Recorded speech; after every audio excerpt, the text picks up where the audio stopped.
Today, I want to talk about how you can pick or find your very first craft show that you want to work at and how to make sure that it's a good one and not a dud or not a flop.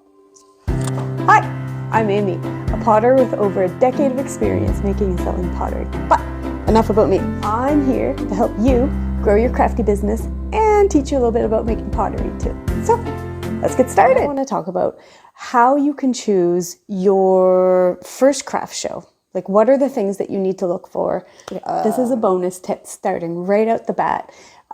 You're going to need to know where the craft shows are. So tip number one is to ask other crafters in your area. You have a big social network probably of other crafters that you follow, people that you admire. People have already been doing this for 5-10 years and they have already done all the craft shows. They've been there, done that.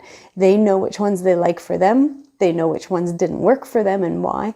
So the first thing that you need to do is reach out to maybe 5 people that you know and admire, that you've maybe been talking to before, and ask them what craft shows they like. Ask them what craft shows they have coming up. Ask them what was the worst craft show they did last year. Ask them what their favorite craft show they did last year was. Start talking with them about that. They know all the craft shows around your area. They could tell you how much. They could tell you if they have the time. Yeah, they can tell you all of that. So ask around, ask the other crafters in your area and compile a list of all the craft shows that you can think of in the next 6 months or maybe in the next coming year that you might want to consider doing for yourself. Okay, so you have your list. You're ready to look through that list and ask yourself these questions about whether or not it's the right craft show for you. So your first question is it indoors or is it outside? Now, I know a lot of people who have had really great outdoor shows. One thing I steer clear of personally is I don't do outdoor shows anymore. It's just here in Nova Scotia, the weather is far too unpredictable. Like, you could just have a total flop just because it was rainy and cold and drizzly the weekend of your show and no one came out to it. But if it's inside, at least you have a chance. You also want to consider, do you have all of the equipment to set up for an outdoor show? Like, do you need a tent? How are you going to have your tables on the grass? That kind of thing. I just like indoor shows better. Sometimes outdoor shows have a nice vibe, have a nice feel. I would suggest go to the show that is outdoors first and check it out before you decide to do that outdoor show. Maybe you live in a wonderful place like California where it never rains and it's always nice, and outdoor shows are pretty dependable. That's good for you. That's not the case for me. I just do indoor shows. Okay, tip number 2. Does the show have a good reputation? And by this I mean, has it been around for a little while? Is it in the same spot every year? Is it around the same time of year every year? And does it have a crowd of people who look forward to it every year? I want to tell you about a really bad experience. Well, it could have been a great show, but it was a bad show because it moved around from spot to spot each year. It was at the same time every year, but the woman who was running the show had a hard time finding a venue each year, and she had to change locations each year. So it was even in like the town next to the town it was the last year. And I did that show for 2 or 3 years in a row. And it was just so frustrating because nobody knew where it was going to be. They didn't have that sort of like customer build up that you're looking for, where everyone is sort of waiting for that show that happens in this school gym every single year on this date right before Mother's Day, for example. So you're going to want to see your list of shows and kind of double check and see that they've been going on for a little while, that they have a good reputation, and that they happen every year. Also, with question number 2 about does the show have a good reputation, you're going to want to look on social media, look on Facebook and see if the show has a Facebook page, look on Instagram, see if they have any pictures of previous shows. Maybe the show even has a website that you can go look at. I think if a show doesn't have a Facebook page, which is so easy to set up this day and age, then it might not be the show that has a good reputation, a good presence on social media, where it's really spreading the word about the show each year. Yes, so if you can look and see that they've made some posters that they put up around town, or all of the vendors at the show really promote the show to their own audience and they have a little digital poster that they can put up and talk about the show. So look for those kind of things. Go back through, let's say, the show's Facebook page or Instagram page and see that each year or each season that the show happens, they're really promoting the show and getting the word out. Okay, so now you've looked through your list of shows that you've heard about. You've found shows that you like the location of. Maybe it's indoors or maybe it's a nice spot outside that you're okay with. You've done some research on them online. You found that they do some promotions. They're at the same spot every year at the same time. Okay, it sounded good. Now you got to ask yourself, does this date and time work for me? It doesn't matter if the show would be a huge success. If it's really inconvenient for you and you can't make it happen in time, you're going to need enough time to make all of the product that you want. And it's got to be a good time of year that the show is happening. I'm talking about, these are times like just before Mother's Day, just before Valentine's Day, just before Father's Day, your big sort of like shopping, gifting events of the year. Those are going to be some really good shows. Anytime from September up to Christmas, it's going to be a good busy show because everyone's starting to do their Christmas shopping. So think about those things.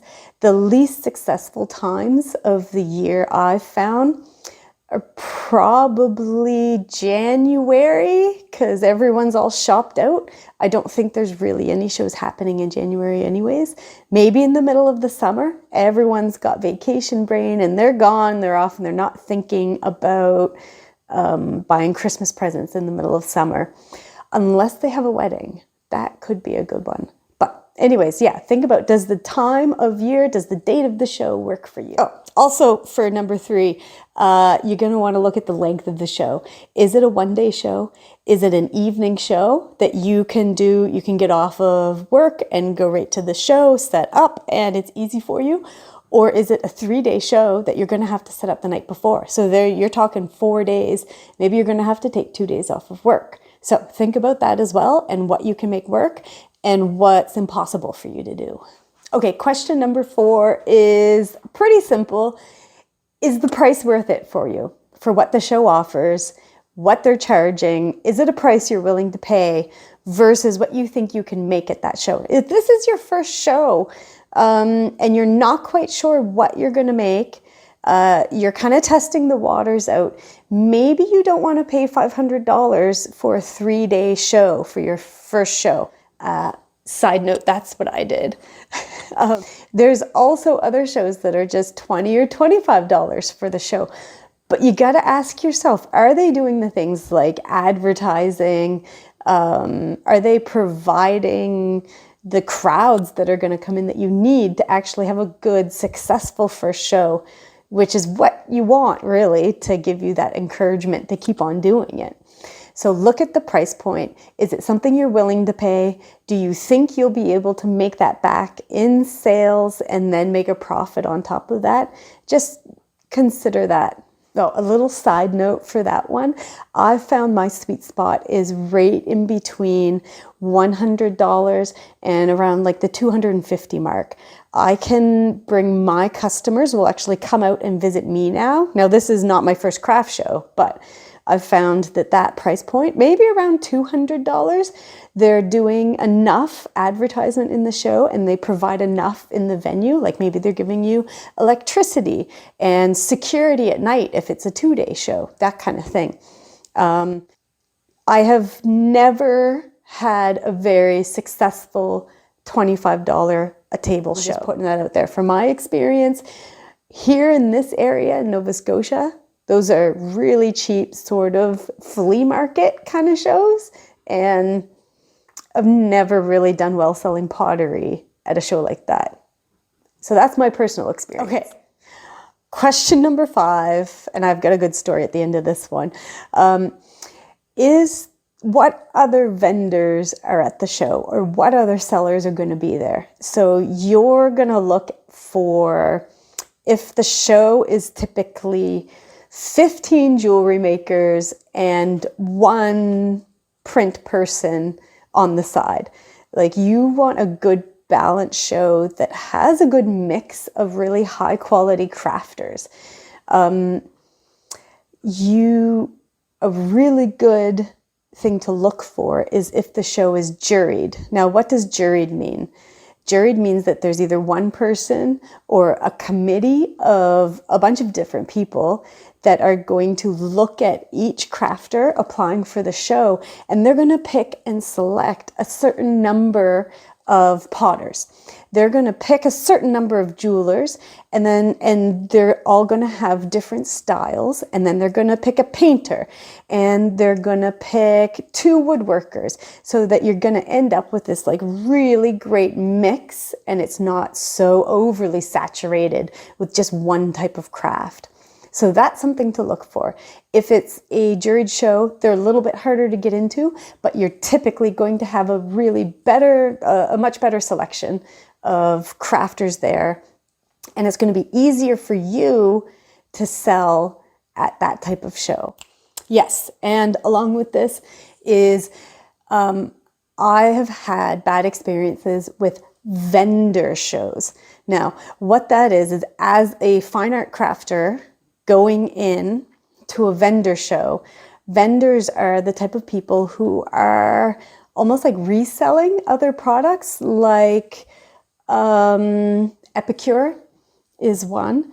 The pyramid scheme sellers. I don't know. I'm going to get a lot of hate for this, aren't I? But these kind of vendor markets do not mix well, in my own experience, with fine craft markets. So if you're a maker creating your own work and you're looking for a craft show to sell at, you do not want a vendor show. So ask or look on their social media, see who the vendors are, see if it's juried. I think one of my worst shows that I ever did was a small little show at Lawrencetown Community Center, and I had absolutely no idea that it was a vendor show and not a crafter's show. And I was the only actual like handcrafted maker there selling my work. And I think I sold $125 for the whole show. And the table was $25. So yeah, I'd steer clear of those. Okay, the last thing, if you have stuck with me this far, and I think this is one of the most important things, after you've looked through all of those things, you've picked your 2 or 3 top craft shows that you're interested in, I want you to have a look at them and just feel to yourself, does this craft show feel like the right first step? Like, there's going to be some that are like these big craft shows that are just terrifying to even consider. It's like the show of the year right before Christmas, and it's 3 days and it costs $600 to go to. And you just lose sleep thinking about even doing that show. Where there's another more fun, easygoing summertime show that costs maybe just $200, where you might not make as much, but there's a lot less pressure on you to really actually make money or make your money back. So you want to look at your first show as this learning experience that you can sort of take away conversations with customers, learning about what your customers like and what your customers didn't like, what didn't sell. You're learning about all of the stuff in your booth that you would like to actually have. You're like, oh, I didn't have this. I didn't have any bags. And oh, I forgot to put any shelves on my table. And everyone just walked by because they couldn't see my table. You know, all of these things that you learn at your first craft show that you can take and grow at bigger craft shows. So look at your first craft show as a learning experience, not as much pressure to really perform or do amazing, and go easy on yourself because,